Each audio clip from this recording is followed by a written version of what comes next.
Eliminating water poverty goes beyond just quenching someone's thirst. It also eliminates many inequalities that millions of Indians face today. It eliminates gender inequality. With clean water, we empower women to rise above becoming water wives. It eliminates corruption and economic predators. With access to wells in communities, water mafias are put out of business. It eliminates economic hardship in rural communities. With access to irrigation water, farmers can support themselves and their families. It eliminates political unrest. With access to the most basic human need, we create a more harmonious society. What starts with a drop of water ripples outward, promoting solutions for gender inequality, economic mobility, civic pride, and climate change. When you eliminate water poverty, you create a better India.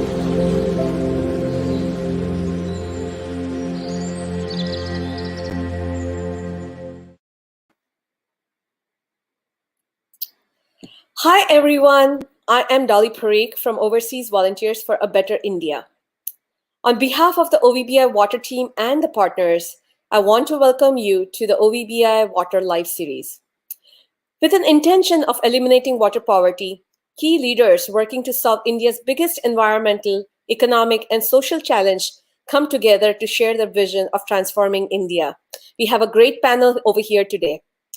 I would like to introduce you to Pallav Sudarshan, a business operations leader at Adobe, a director of strategic partnerships at OVBI Water Team, and a founding member of IITians for influencing India's transformation. He is extremely passionate about individual and societal transformation and meditation and social services. Pallav Sudarshan will be moderating the panel today. Welcome, Pallav.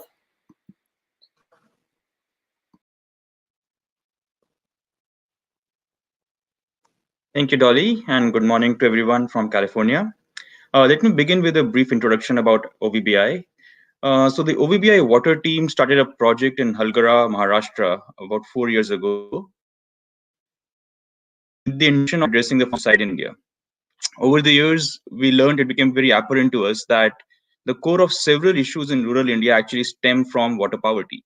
So we refined our vision to eliminate water poverty in rural India. With the help of our volunteers, partners and donors, we have built the infrastructure to raise the water tables, replenish aquifers, and revive rivers in 4 states: Maharashtra, Karnataka, Tamil Nadu, and Rajasthan.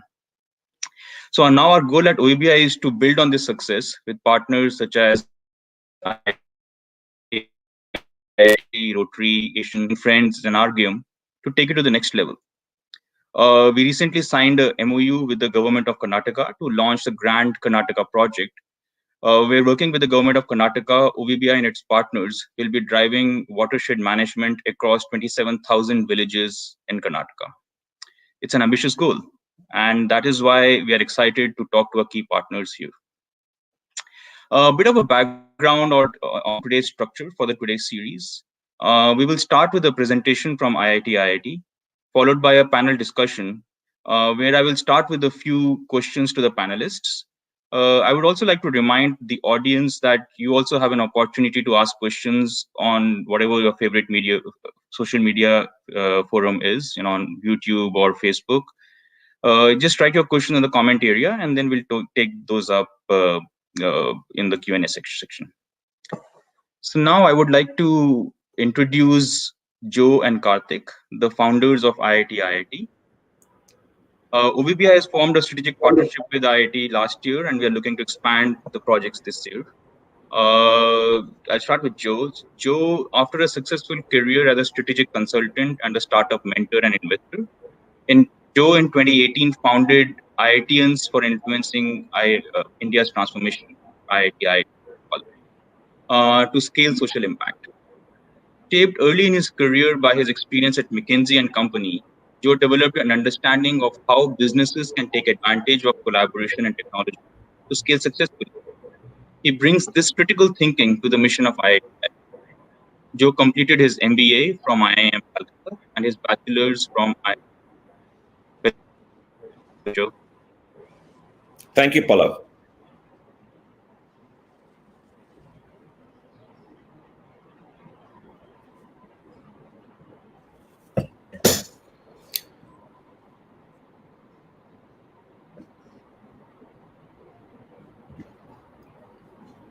So my co-founder here with me is Karthik. Karthik and myself started this. Karthik himself hit the pause button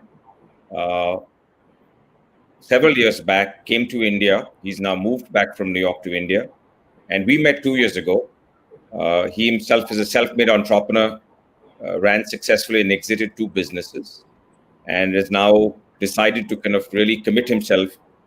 The 2 of us have decided to commit ourselves, I should say, to scaling the social sector. So there's Karthik and myself. Welcome, Karthik. Dolly, we could start with the presentation.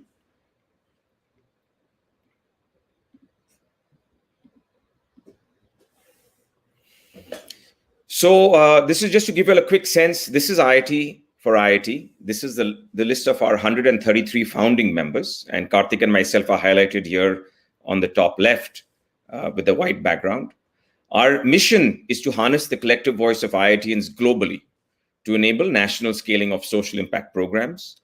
Our IITians are founding members from around the world.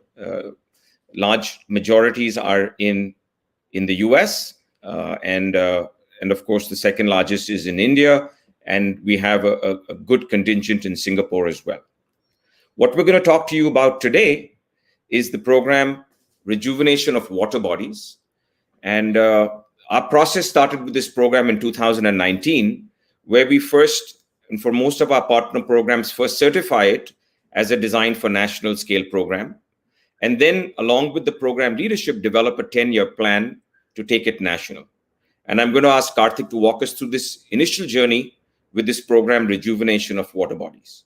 Over to you, Karthik. Thanks, Joe. As many of you are well aware, more than 40% of India is drought impacted year after year. A recent study by the International Water Management Institute shows India as one of the 17 worst affected countries, rapidly running out of water. But the good news is that the problem is mostly man-made. Hence, the solution is simple.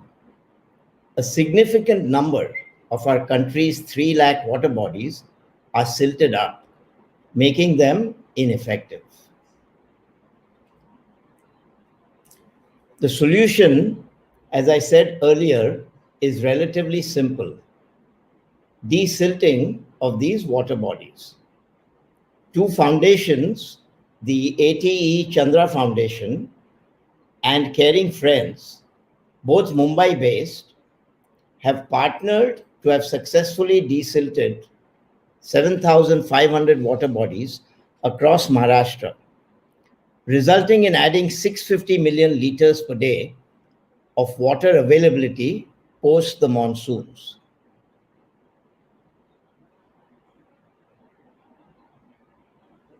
And more importantly, they have accomplished this across 26 districts of the state, thereby proving its replicability.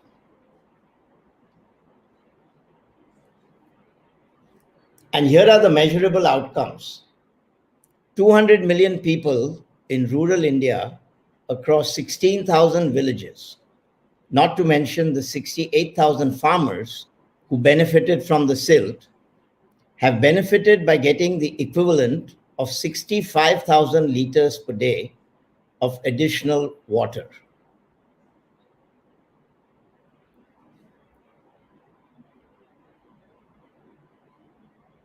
Here is a picture of a water body. Karthik, just, I'm sorry to interrupt. Okay, Joe. Joe's coming back. Joe, we lost you. You have just finished. Can you bring the picture of the silted water body?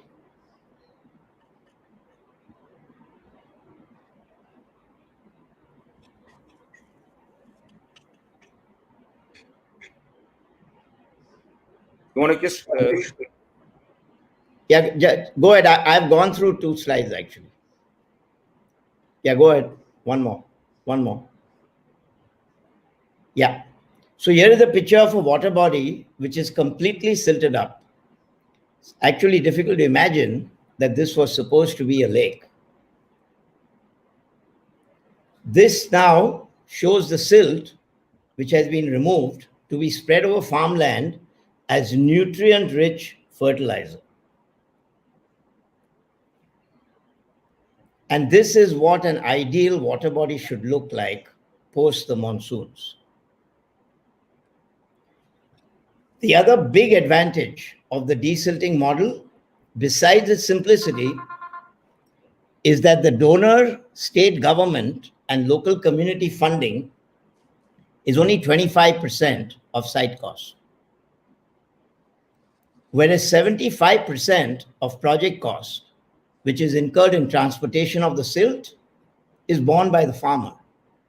Since this nutrient-rich silt, when used as a fertilizer, improves his yield by up to 50% and also lowers his fertilizer cost by 30 to 40%.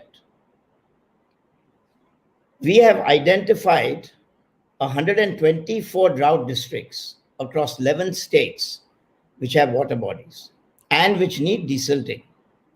The effective national impact is providing water to 250 million people in rural India at an upfront cost of only US dollars 100 million over a 10-year time horizon.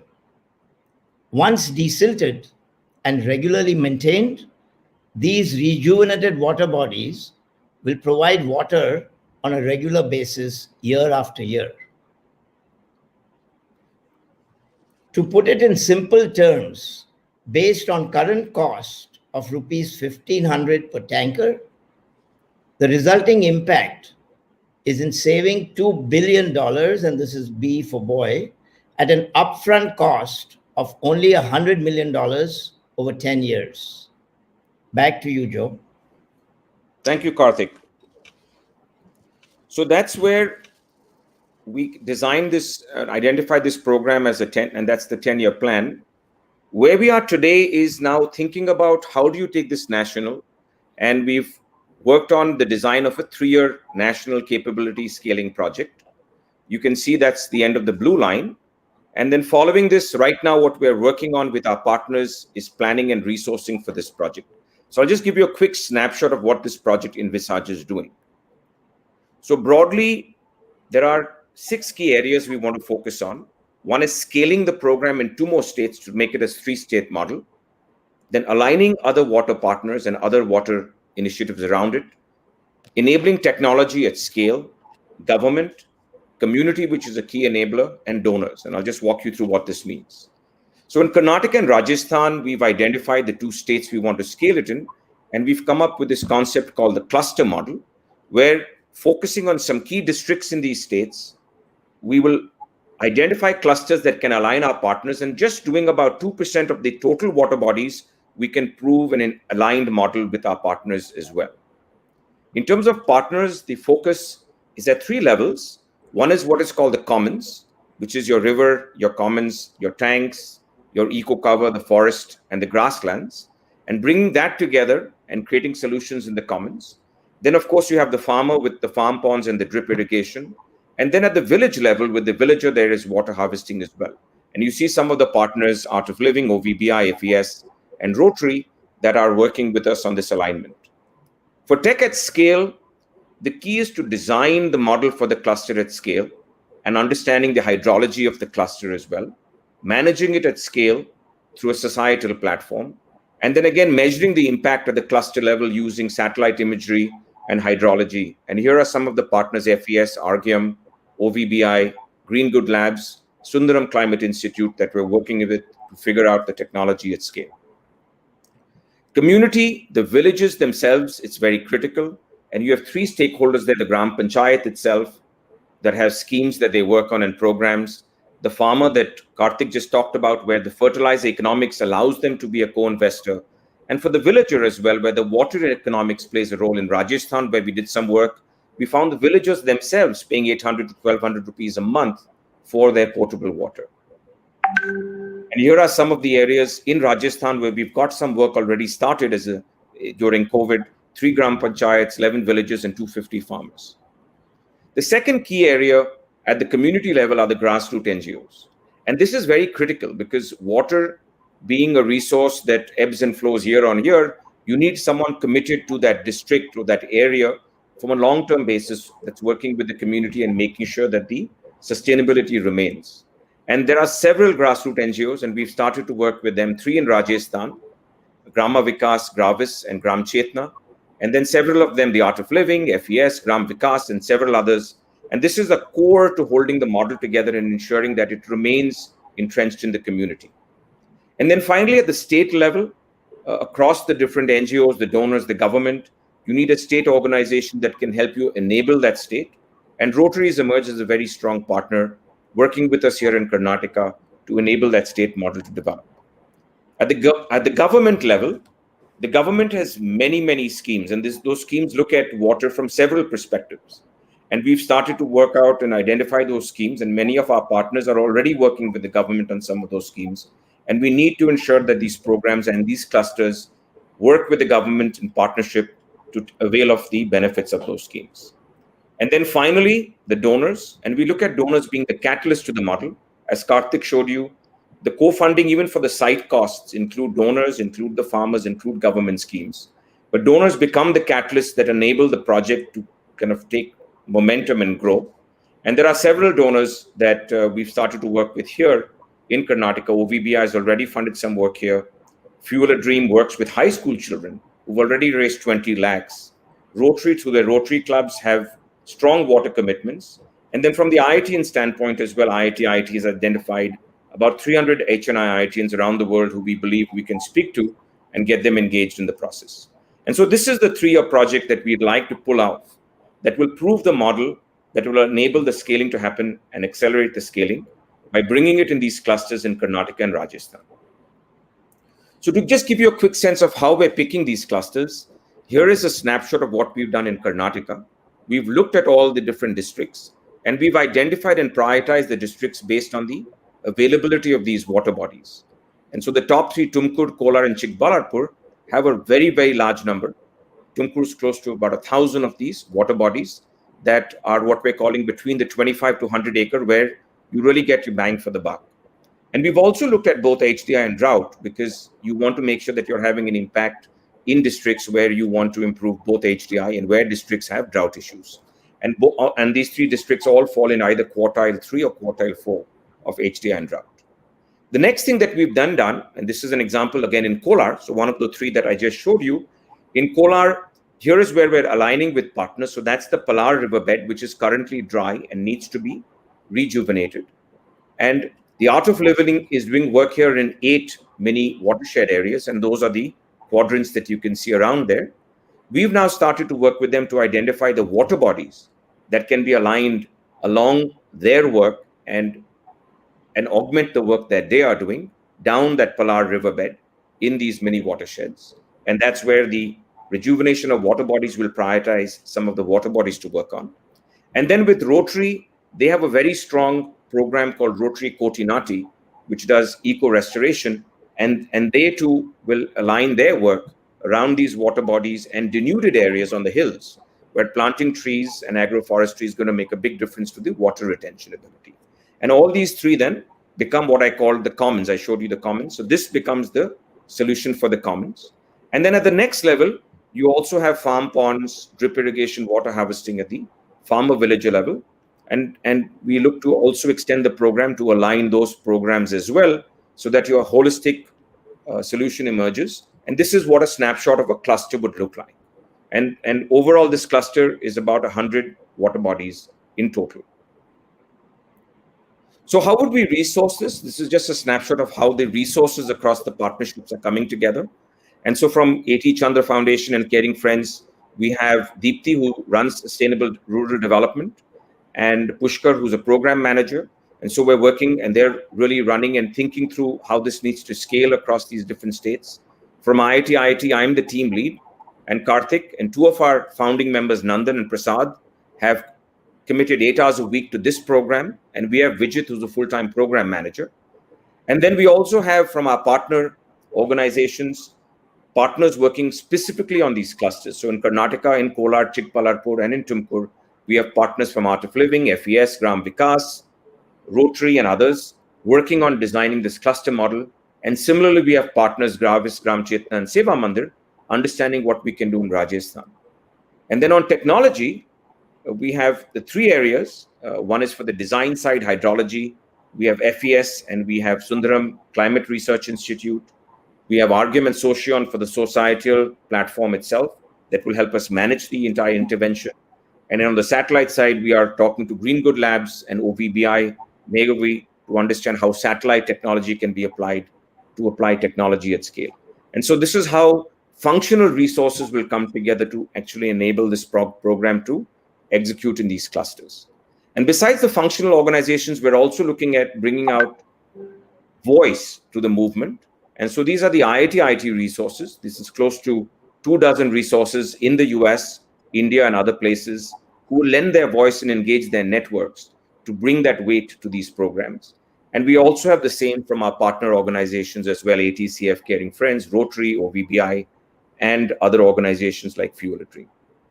So broadly, coming back, here's where we are. That's where we are today. We're right now at the end of the design phase, and this planning and resourcing is taking off.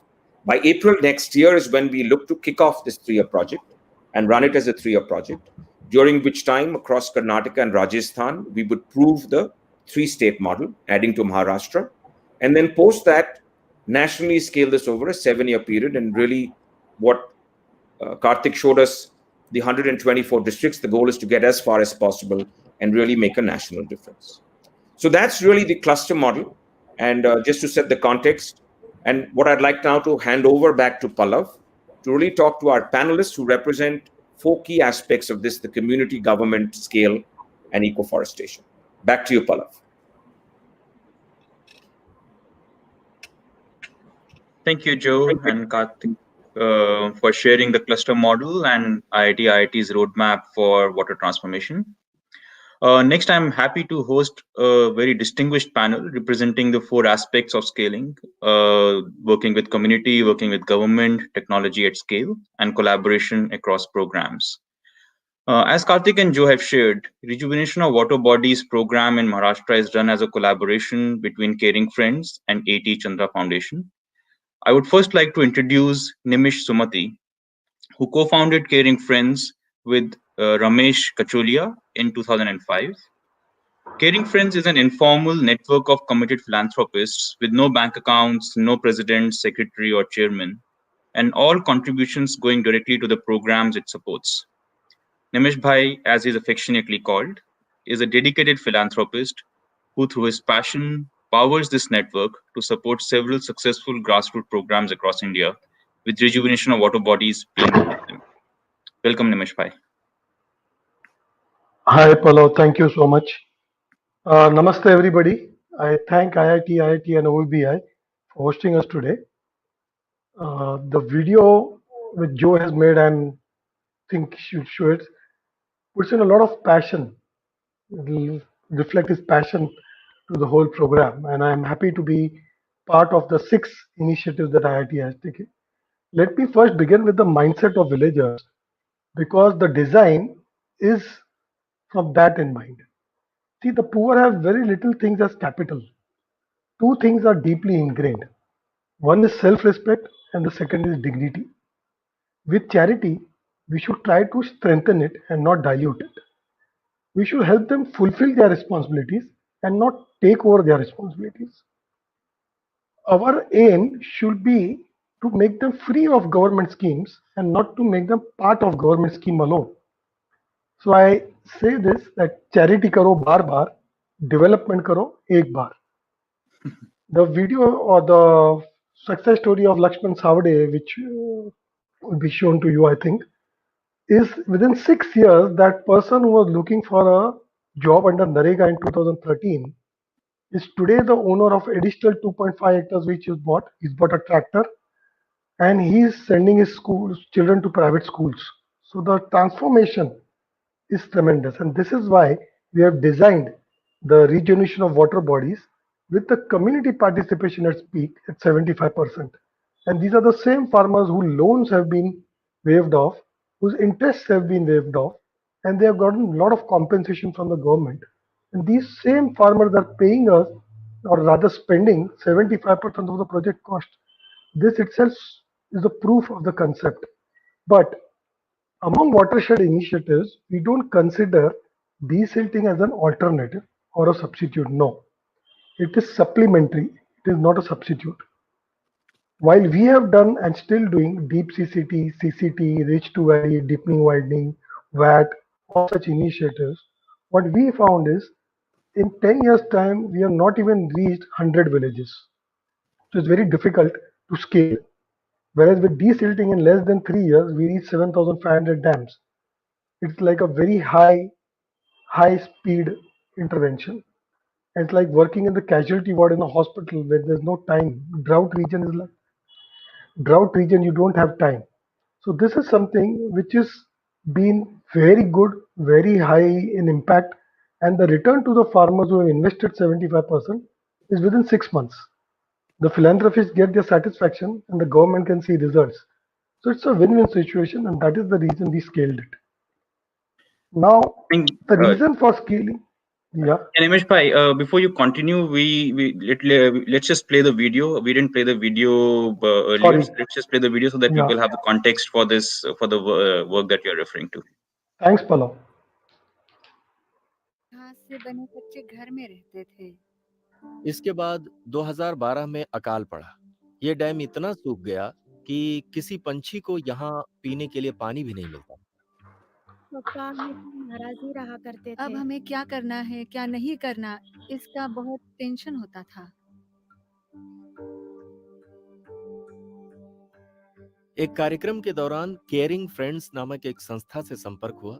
फिर उसके बाद इन caring friends के लोगों ने dam देखा। उसके बाद उन्होंने बताया कि हम गाद निकाल कर देते हैं, आप लेके जाइए। गाद की तो मुझे जरूरत थी, पर उसमें कई सारी मुश्किलें आ रही थी। इस समस्या का हल निकालने के लिए मैं बैंक के पास गया, लोन लिया और गाद को अपने खेतों में डाल दिया। गाद को डालते समय गांव वालों ने बहुत विरोध किया, क्योंकि उन्हें इसका महत्व तो पता ही नहीं था। जब मैंने गाद डाली और उन लोगों को लाकर इसे मैंने दिखाया, तो उन्हें बात समझ में आ गई और इसके बाद बहुत से लोग आगे आए। गाद की मिट्टी इतनी उपजाऊ और नरम होती है कि अगर इसमें हाथ डालें और वो सूखी हो तो मिट्टी हाथ से फिसल जाती है। जमीन के अंदर जिन तत्वों की कमी है वो इस गाद के माध्यम से पूरी हो सकती है, और अगर पथरीली जमीन पर इसे बिछा दिया जाए तो वो जमीन भी इतनी बढ़िया हो जाती है कि अगले 15-20 सालों तक कोई परेशानी नहीं होती, जमीन उपजाऊ बन जाती है। गाद निकालते समय डैम का स्तर गहरा होने लगा और उस गहराई की वजह से 2013-14 में जो बरसात हुई उससे ये डैम भर गया। गाद निकालने की वजह से पानी भरेगा, पानी की वजह से गाद भरी जमीन में उत्पादन बढ़ेगा और पानी सिंचाई के काम आएगा, ये कुदरत ने हमें सिखाया है। आज इसी गाद की वजह से हम ये फसल लगा पाए हैं। अंगूर लगाए, कपास लगाए। जिस कपास का उत्पादन 5 क्विंटल तक था वो आज 15 से 20 क्विंटल हो चुका है। भारी मात्रा में रासायनिक खाद न देते हुए खाद की मात्रा कम देने लगे, बचत होने लगी। हमारे जो बच्चे गांव में पढ़ते थे अब बाहर जाकर पढ़ाई करते हैं। मेरा सपना यही है कि मेरी बच्ची को खूब पढ़ाऊं, उसे बहुत ही बड़ी बनते देखूं।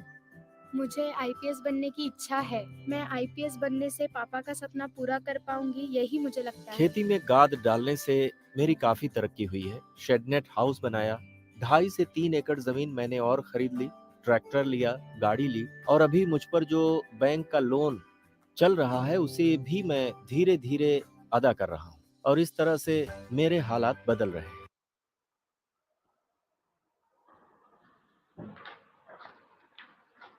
It's really a very uplifting story, Nimesh bhai. Thank you, Pallav. Our next panelist is Amit Chandra, chairman of Bain Capital India, who partnered to scale the rejuvenation of water bodies program through his family foundation, A.T.E. Chandra Foundation. The A.T.E. Chandra Foundation runs amongst the country's largest programs in rural transformation and capacity building.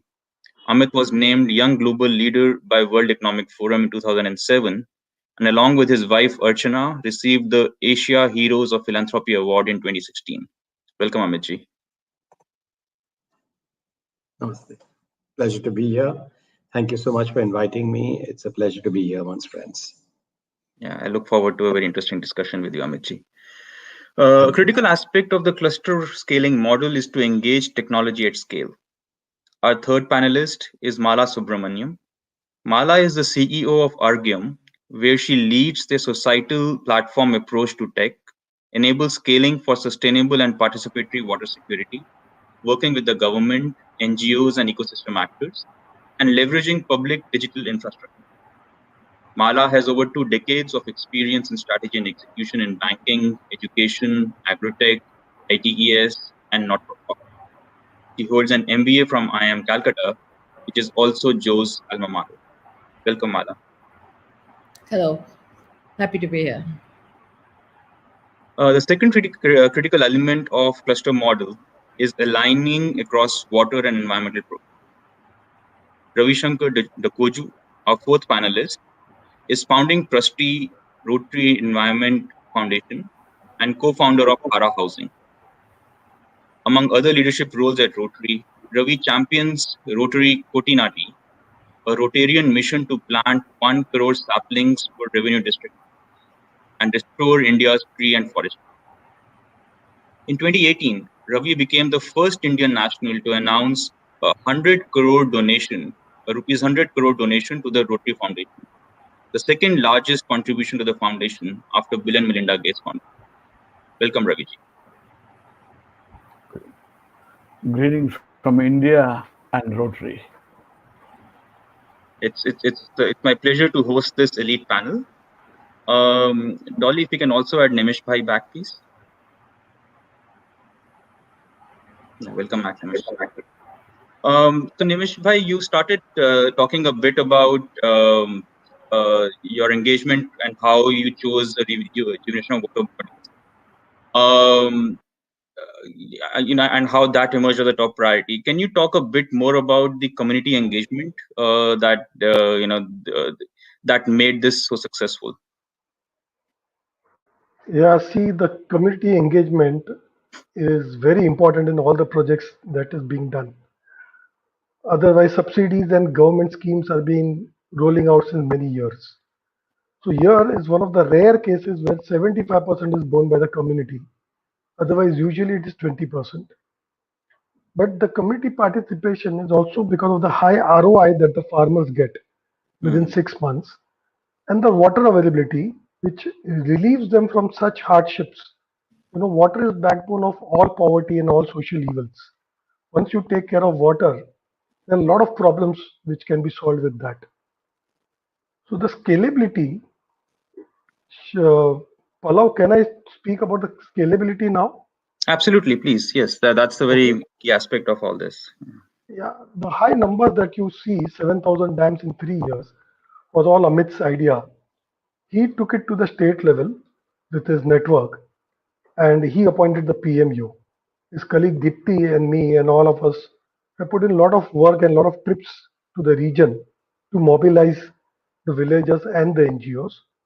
Here, what we found interestingly is that this technique has been done many, many years ago. It is not that we have invented, we have just discovered it. But today, very few NGOs are doing it. But when we went and when we did this, we did not have to spend a single rupee on marketing or advocacy or awareness. The day the JCB and the Pokeland, the excavators, start working, there was a queue with tractors and tippers to cart the silt. So the farmers very well know this, that the silt is highly fertile. It reduces their inputs. Across the states, we did this in Karnataka, Andhra, Gujarat, Bundelkhand, and this year with IIT-IIT in Rajasthan. Across all these 4 places, including Maharashtra 5, we have not spent a single rupee on awareness. So this is the proof of concept.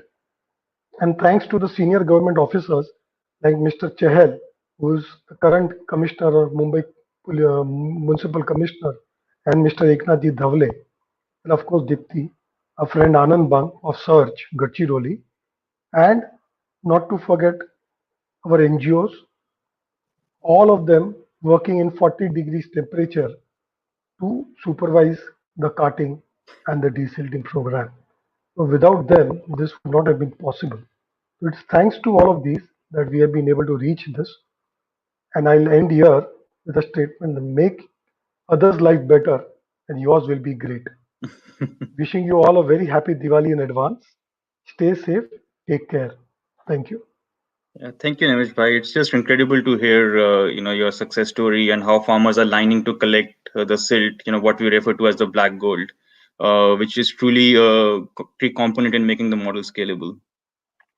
My next question would be for Amit ji, but before I go there, I just want to remind the audience that you also have an opportunity to ask questions. Please submit your questions in the comment section in whatever social media forum you are on, and then we'll take those questions up after a few panel questions that I have pre-prepared. So Amit ji, Nimesh bhai referred to this. The key element of success in Maharashtra was working with the government at the state and district level. So what learnings emerged from this about working with the government that were critical to scaling the program?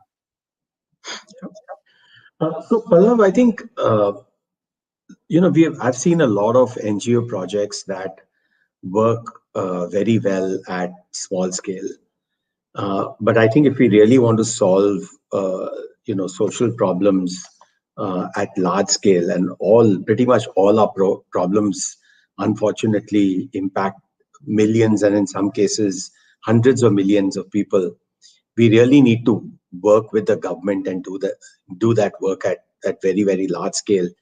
We have to really step back and think about program design very, very carefully.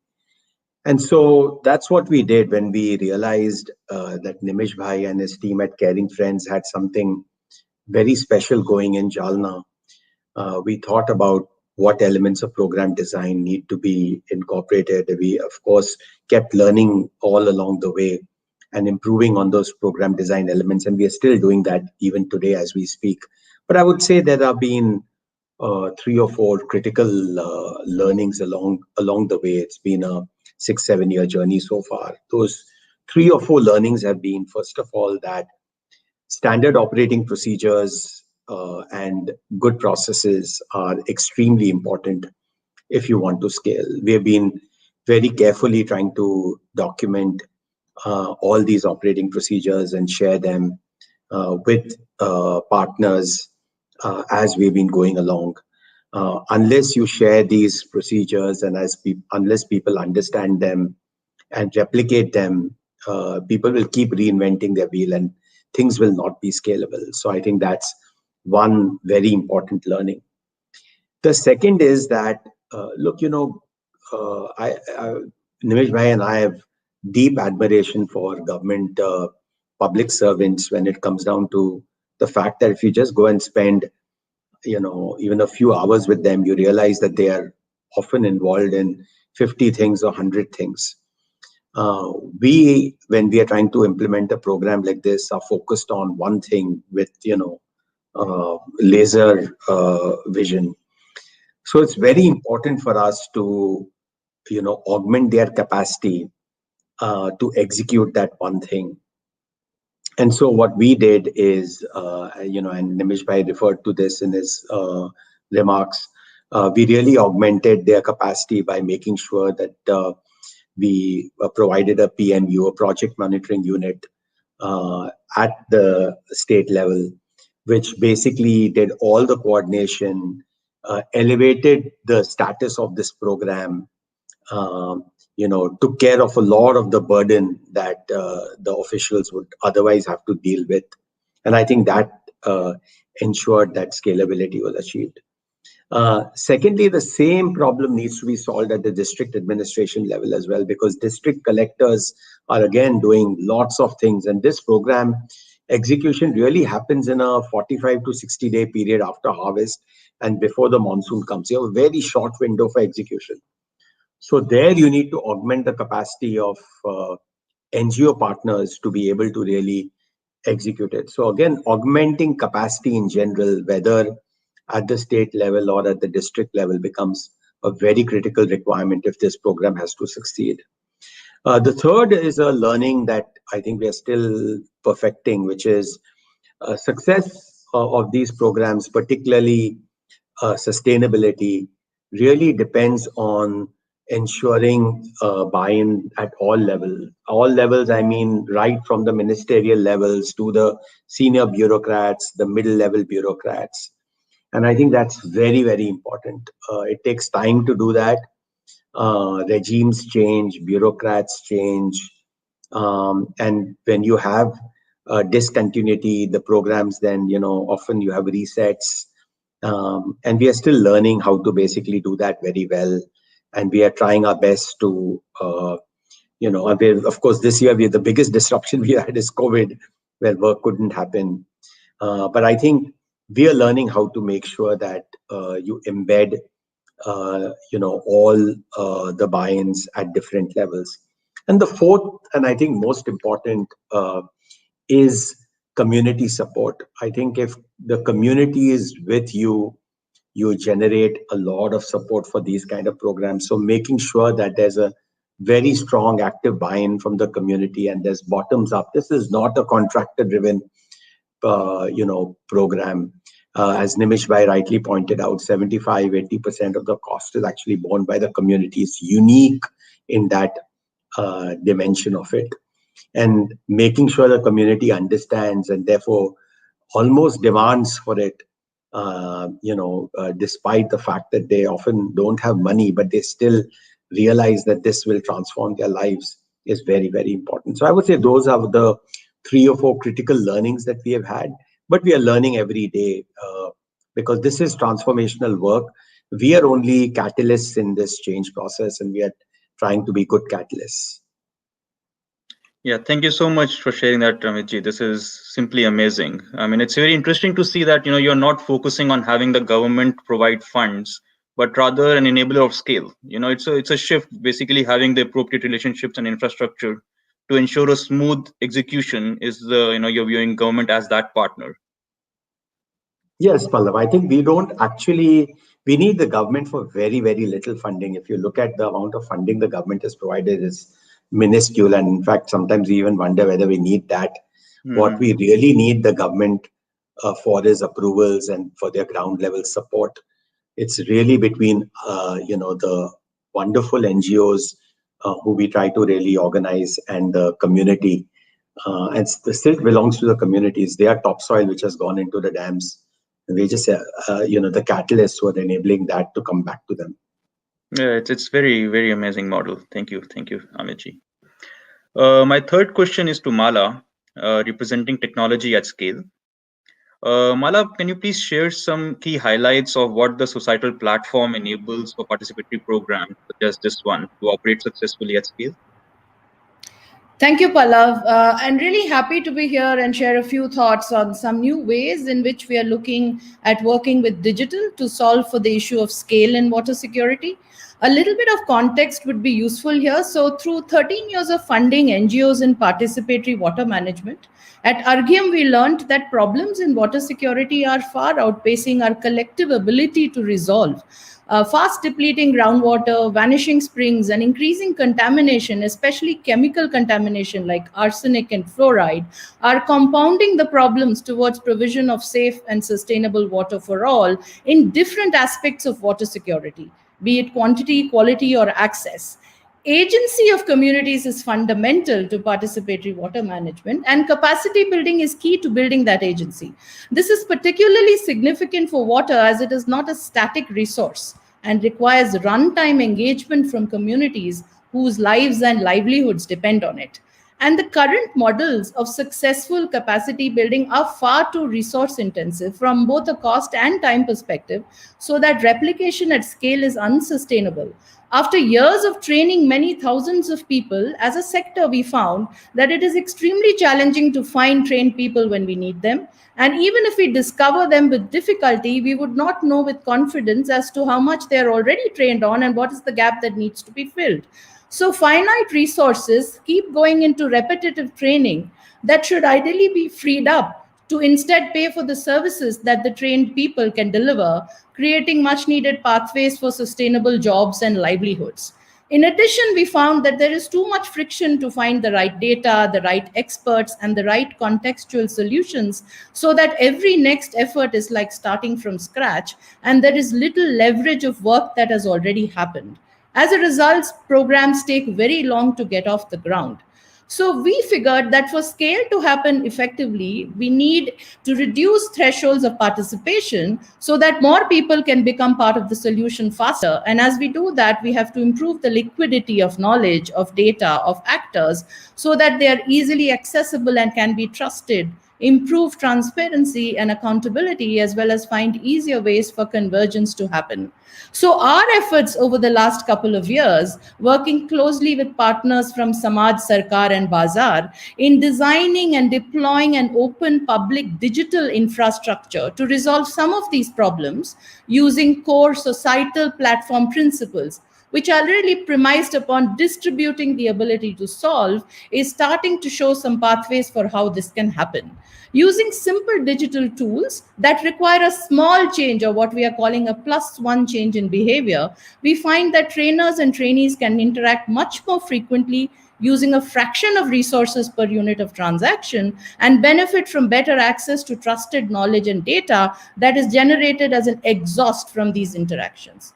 Although still evolving, through this, we are able to light up trained people, know who they are, where they are, what they know, as well as what they are engaging with in terms of content and potentially also data and artifacts. This has increased observability for programs and participants in real time and is also helping the ecosystem by leaving behind what we are calling digital nutrients that the next or the adjacent program can leverage. Our hope is that this will allow for solutions to become faster, better, and cheaper, and scale to happen with speed and sustainability. As expected, we are finding that while technology is a necessary condition for scale, it is not sufficient. Building agency of communities requires engagement with many adjacencies ranging from appropriate incentive structures, institutional capacities, program management capabilities, livelihood pathways, issues of gender and equity, to name some. Our current focus is therefore to look for nimbler ways in which we can aggregate these collective experiences and offer them back to the ecosystem so that this can catalyze many more actors to engage as contributors and consumers on the platform, even as they continue to do what they do best. We are excited by the possibilities of how this design can support the cluster-based water program that IIT-IIT is planning. A multi-stakeholder program like this is likely to need support for frequent and curated interactions, initially between the 3 NGO partners and very soon with the communities, government, and other emergent partners. This will be key to arriving at and following through on a shared vision of success in the cluster. It will also be important to generate digital assets from these interactions as they happen so that people, content, templates, and data are available and can be accessed to generate facts that all stakeholders can process to recalibrate their own actions as appropriate. These assets can also help in replication beyond the cluster as methods, solutions, and impact become more visible. We see the potential for the platform in enabling these well-crafted interactions, generating and curating the digital assets, and enabling access to them. And we do look forward to exploring this together. So thank you very much. Yeah, thank you so much, Malaji. How you're leveraging technology, it's great to hear that. Obviously the problem is really massive considering the dire situation we have with respect to water in India. And it's good to not just address the problem in ad hoc way, but leverage technology to the maximum extent to use it to proactively scale the solution. So it's Absolutely. Yeah, absolutely. It's great to hear the work you're doing in this area. Thank you. My final question is to Raviji, who's representing Rotary's Kotinati mission that Joe mentioned earlier in his presentation, to plant 1 crore samplings per revenue district. So Raviji, what aspect would you like to highlight about this mission in the context of eradicating water poverty? I think we are, very essential part of the whole circle. Without our participation, whatever eco restoration, what 1 crore tree plantation, I think it will not be a 360 degrees complete project. See, Rotary, I think the greatest achievement Rotary has done is eradication of polio. It has successfully eradicated 99% of polio cases in the world. Now the second greatest target the Rotary is planning is to eradicate polio of the planet. We consider climate change and global warming, all this catastrophe, as a polio of the planet. To get ready for this kind of a big challenge, Rotary has already taken steps to introduce environment as seventh focal area. As a prelude to this, our Rotary District 3190, where I come from, we started a program called Rotary Koti Nati. In Sanskrit, Koti is 1 crore, that is 10 million. Nati is planting. I think that's exactly how we started. We started this with the mission statement was to increase the forest cover, green cover in India to 33%, what is today as 21.89%. So that's exactly the reason we want to take this into war footing. So we started this as a trial project. We did take a 1 crore plantation, and in every revenue district. That is, India has got about 739 revenue districts. So we wanted to, at every revenue district, we wanted to plant 1 crore saplings and 10 crore seed bombing to achieve this target.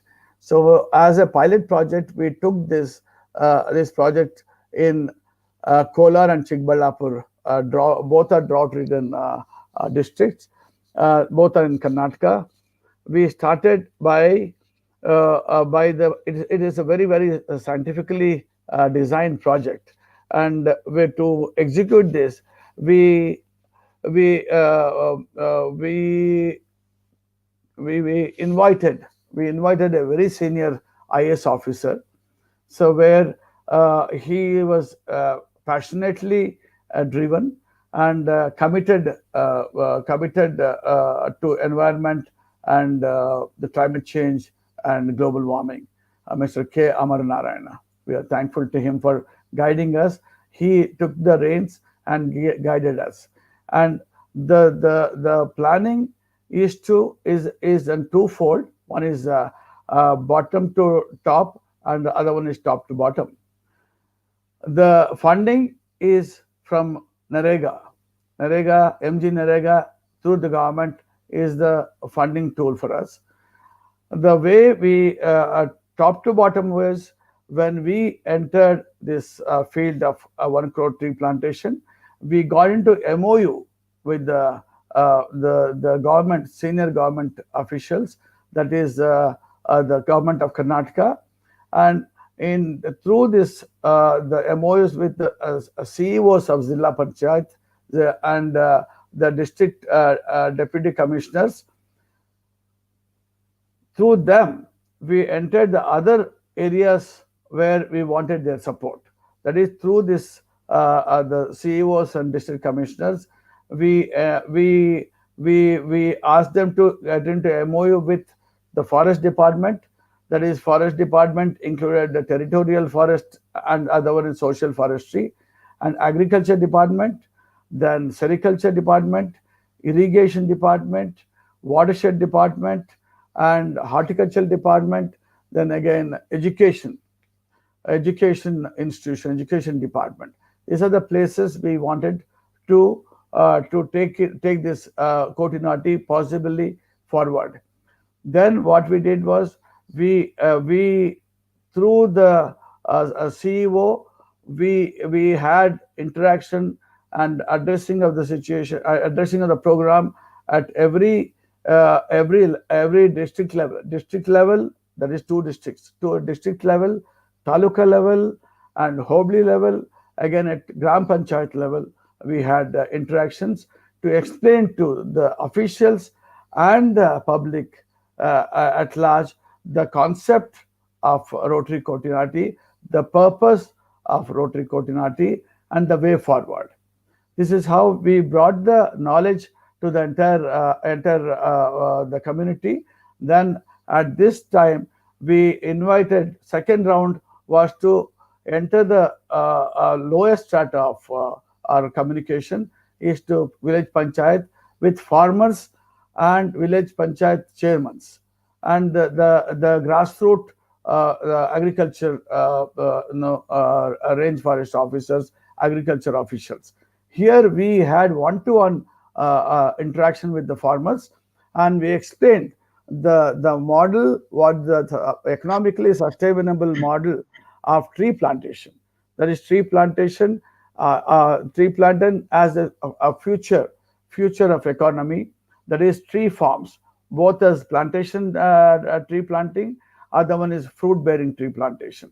And we explained the economics of it, the process, the way forward, and we gave them the list of trees which are suitable for the local farm, local soil, and depending upon the water availability, we gave them the choice, the farmers, the choice, and the gram panchayat people for social forestry for the public plantation. The farmers were to plant this in their private lands, and other panchayats and others for the social, that is public plantation, like avenue trees and parks and the hospitals and schools and all other places, and even lake bunds. So we gave the circular with the recommended species. We gave it to the farmers. We asked them to choose the number and the species what they prefer. We collected them, the filled up forms. We gave it to from the panchayat. From panchayat, we took it to CEO's designated officer, who is designated to interact with Rotary Kotinati project, and through him we sent all the requirements and I think the required numbers and species to the respective department, either agriculture department or horticulture department, all that. With that, they were supposed to raise the number of the plants which were supposed to give this, and they are supposed to they are to give us this number of plants raised, healthy and good plants only by the beginning of the next monsoon. This is one cycle. With this we started planting, and our target was 1 crore, but we reached 38 lakhs. Because our project is for 3 years, 3 to 5 years, because first year we plant, second year again there will be mortality, gap filling will be there, again third year also. Between 36 months, 24 months to 36 months, we take care of them.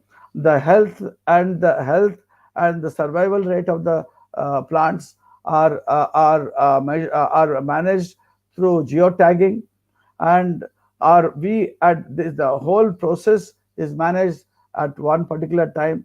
That is appointing of district level officers, that is appointing retired DCF, district conservative of forests, and at taluka level government officials they're all retired, and local people. So that they have time, they have passion, but we also give them a minimum kind of salary. And with this, and Rotary inspecting, supervising the plantation during monsoon, where the plantation happens, there is a time you need a big workforce, which was to happen. Right. Ravishankar ji, we are just about out of time now. Sorry, it's really amazing to hear your story, and it's also great to hear how the water body rejuvenation work becomes sustainable actually because of the tree plantation that Rotary follows up with. So Dolly, I just want to check: do we have time for audience question? I know we are just at the top of the hour. We have a question over here for Ravishankar ji, especially since he's already here. Says, where can I get more details on Kotinati from Rotary? Any website link will be helpful. Very inspiring to know the tree plantation and seed balling method. Excellent work. Is it a question? The question is, where can I get more details on Kotinati by Rotary? I think we'll answer that later. And they have a person where we can communicate. We'll try to do that. Sure. Yeah. That's the only question. Most of the questions have been answered by the team members of each of those groups on YouTube itself or the social media. So I think that was the only open question at this moment. Yeah, thank you, Dolly. This was such a fascinating conversation. I wish we had more time to continue this. Pallav, can I have 2 minutes? Because a very vital part is missing of my talk. Okay, yes. Yeah, this is about IEC activities. How did we reach to the grassroots farmers? How did we do that? We went into IEC activities, information, education, and communication, by printing pamphlets, and even the government agencies going to every village, at village shandies and village bus stops and village and markets, and with that, we call it as dole. That is, we awake all these farmers going to their places, printing pamphlets in local languages and local communication system, and printing T-shirts, caps for the local grassroots workers. This is the way we could communicate with this. With that, they came to give us their requirements. This was very, very important aspect. Yeah, thank you so much. Thank you so much, Raviji. And thank you, Joe and Karthik, for sharing the cluster model and the role of partnerships. And thanks to all our panelists for sharing their experience and insights on how to make this transformation both scalable and sustainable. I have one more question for everyone. Pallav, just one last question. It says how IIT and their ecosystem involved in promoting are they involved in promoting natural farming among their stakeholders and farmers? How dams are maintained post-construction build, and how do you make sure it is not silted again? I will let Joe come in to answer that. Thanks. Thanks, Sridhar. So I think the way that we're looking to build the cluster models is with several partners. And there are partners that also work directly. Even A.T.E. Chandra Foundation does work. Deepti does work with farmers and natural farming. And so the goal, as we talked about, is to extend it to other partners who bring in that expertise. The core to the sustainability is your grassroots NGO partners who are working with the panchayats. Many of these villages have what they call tank user groups, and these have to be enabled. They ensure that the long-term sustainability is in place. Again, perfecting that is going to be required, but that's the intent in these clusters, is to prove that model where the community can really take over and manage the program themselves. Thank you, Joe, for sharing that. Dolly, do you have any other closing comments? I think the rest of the questions will be answered by the individual group members over there. We are getting a lot of questions, but thank you so much for the entire panel. I'm really thankful to all of you. Thank you, Amit, Nimesh bhai, Ravishankar ji, Mala, Pallav, and Joe for joining us today. To our viewers, we hope this session has been as insightful for you as us. There's going to be a lot of opportunities for collaboration and we all coming together. OVBI Water Team would continue to bring you conversations with experts, entrepreneurs, partners, and execution leaders like we had today. Many experts believe we have less than a decade to address this challenge in India, so we need all the help we can get. We would love for each one of you to participate in whatever way you can. Pass this on information and educate others, volunteer with us, donate in whatever capacity you can so we can continue this work. Collection of drops create an ocean. Any contribution from you will help us eliminate water poverty in India. Please visit us at eliminatingwaterpoverty.org to find out more, and thank you all for joining us today. Thank you very much.